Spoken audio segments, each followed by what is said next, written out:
How to add Polygon network to Metamask. Hello everyone, welcome to our channel and let's see how we can do it. For this, just simply open up your Metamask either on your mobile device or on your PC or laptop. After that, on the top you can see the network that we are currently on. It is Polygon mainnet. Just simply tap on it and initially it won't be there in your wallet. So what you have to do is just click on this option of network. Add network to be precise, and here you will be able to find a list of different networks, and you would also be able to find the Polygon network until it is added in your Metamask network list. And just simply click on the add option and this pop-up will appear even for Polygon or any network that you want to add.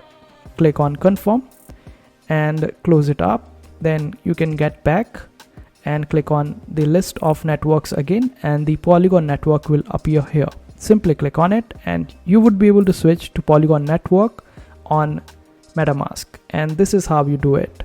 I hope this video was helpful. Make sure to hit that like button and also subscribe to our channel for more helpful videos.